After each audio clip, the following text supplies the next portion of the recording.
চারটে দেওয়াল মানেই নয়তো ঘর, ঘর মানে ভালোবাসা, ঘর মানে একটা স্বপ্ন পূরণ। কিন্তু সেই স্বপ্ন পূরণের আনন্দের মাঝে যেন ছাদ ভেঙে পড়েছে মাথায়, হেলে পড়েছে শহরের একের পর এক বহুতল। সেই তালিকায় নতুন সংযোজন চিটকালিকাপুরের হেদেরহাটের এই বহুতল। এই 109 নম্বর ওয়ার্ডের এই চিটকালিকাপুর, সেখানে কিন্তু একেবারে যে 6 নম্বর হেদেরহাট, এই চিটকালিকাপুরের এই যে বহুতল, সেই বহুতল দুটি কিন্তু একে অপরের সঙ্গে একেবারে লেগে গিয়েছে, তেমন চিত্রই দেখা যাচ্ছে।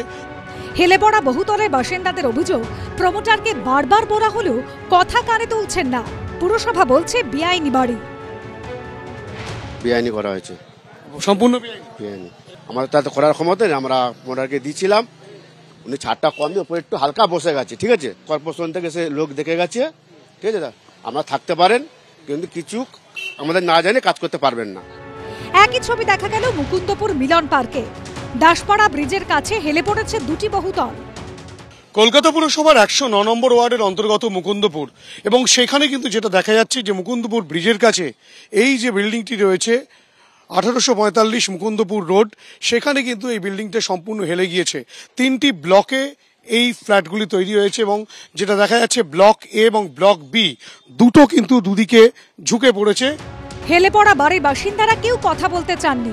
প্রতিবেশীদের অভিযোগ, চাষের জমি ভরিয়ে নরম মাটিতে তৈরি হচ্ছে এই বহুতল। এই বিল্ডিংগুলি যেখানে আরসিসি পাইলিং করেছে, আমি যখন তৈরি করেছে আমি তখন দেখেছি, কিন্তু তারপরেও বিল্ডিংগুলি এইভাবে বসে যাচ্ছে। মাছ চাষ হতো, এমনি ধানা জমি ছিল, এই ধরনের আর কি। যে কোনো মুহূর্তে যা বিপদ ঘটবে, মানুষের প্রাণ তো যাবে, ক্ষতিগ্রস্ত সব অটোমেটিক হতে থাকবে। তো যে সমস্ত প্রমোটার এইভাবে বিল্ডিং করছে, সেই প্রমোটারকে আগে ওইখানে জিজ্ঞাসা করা উচিত, বিল্ডিং এইভাবে কেন তৈরি করছে। অলরেডি ক্র্যাক হয়ে গেছে, বিমগুলো যেভাবে হেলে গেছে, অলরেডি ক্র্যাক, মানে বিপদ হতেই পারে। পুরসভা এগুলো দেখা, যখন ভেঙে পড়ে তখন এগুলো দেখতে আসবে, কেন হলো, কি জন্য হলো, কি করে হলো, তখন এগুলো তার এর আগে দেখতে আসবে না। তালিকায় ঝুঁকে পড়েছে নয়াবাদও। সবুজ এই বাড়িটি হেলে পড়েছে পাশের বিল্ডিং এর দিকে। 3টে জায়গায় কলকাতা পুরসভার 109 নম্বর ওয়ার্ডের মধ্যে পড়ে।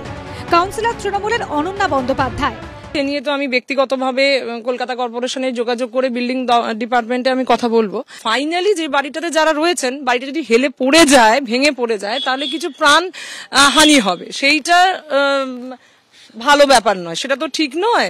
সেই জন্য আমি স্টেপ নেব। একের পর এক হেলে পড়া বাড়ি নিয়ে রাজ্যের শাসক দলকে তীব্র কটাক্ষ করছে বিরোধীরা। যে সরকারটাই হেলে গেছে, তারা বাড়ি বাঁচাবে কি করে? যার চেয়ারই নড়ে গেছে, তারা আবার বিল্ডিং এর কথা কি বলবে? বাড়ি একতরে পড়লে হবে না, সরকারটাকে ফেলতে হবে, তবে বাংলায় শান্তি আসবে, বাংলার যে উন্নয়ন সেটা আটকে আছে, সেটা এগোবে। যার কথা বলছেন হাকিম, সে চোর একটা।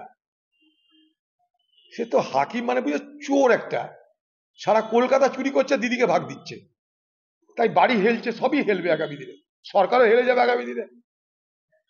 চোরদের ক্ষমতা বসিয়েছে, যে বসেছে চোর, তার বিরুদ্ধে তদন্ত হোক। হাজার হাজার কোটি টাকা সে মালিক হয়েছে দিদির দয়াতে, তাই তো বাড়ি হেলে পড়ছে। শুধু নয়, গোটা কলকাতার জলাভূমি সব দখল হয়ে গেছে। পুরমন্ত্রী জানিয়েছেন, বিশেষজ্ঞদের পরামর্শ নিয়ে পরবর্তী পদক্ষেপ করা হবে। ভারতবর্ষে এরকম হেলে পড়া বাড়ি অনেক আছে, এবং একটা পেটেন্ট সেই সংস্থা নিয়ে রেখেছে হেলে পড়া বাড়িকে ঠিক করার। তাদের সাথেও আমাদের যোগাযোগ হয়েছে, তারাও শিগগিরই কলকাতায় আসছে। এবং আমরা যেহেতু কলকাতায় সয়েল টেস্টের উপর বেশি জোর দিই, আগে এটা হতো না, সয়েল টেস্টটা এত ওপর জোর দেওয়া হতো না, তাই পুরনো দিনের অনেকগুলো বাড়ি এরকমভাবে হেলে পড়েছে। মানে এটা একটা টেকনিক্যালিটি আছে, এবং এটা দেখা দরকার, পুরসভা সেটা দেখছে। যেমন আমরা প্রায় এই অঞ্চলে সম্পূর্ণ বেআইনি বাড়ি প্রায় তৈরি বন্ধ হয়ে গেছে। পুরসভা অত্যন্ত কঠোর ব্যবস্থা নিয়েছেন, বাড়ি ভাঙছেন।